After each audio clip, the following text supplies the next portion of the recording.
It's December 14th, 2012. Elementary school students have been gunned down in Newton, Connecticut, and all gun rights advocates like myself can talk about is why more guns in society is better. What is wrong with us, right? Of course, I'm saddened to hear about this tragedy. Of course, I'm horrified by every detail of this developing story. Of course, I wish it didn't happen. But now, as an advocate of gun rights, I need to address why. Why advocates like myself seem to be responding today not with tears, but by talking about gun rights. Over the next several days, you'll hear the question, why? Why did this happen again? Why does it keep on happening?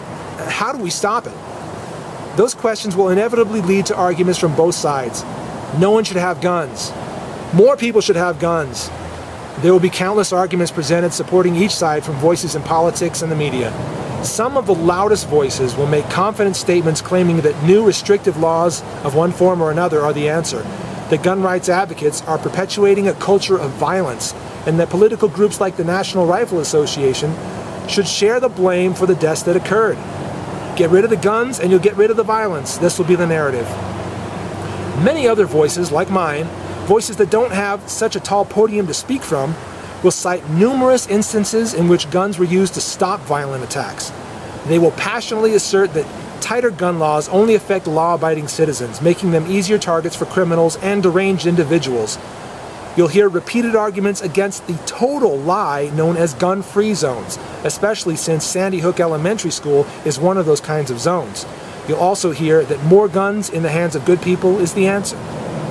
I'm not going to make those arguments today, but you will hear them from people like me, and not because we are unsympathetic towards those who have suffered as a result of mass shootings like this one. On the contrary, many people like me own and carry guns because we too have families with young children that we want to protect.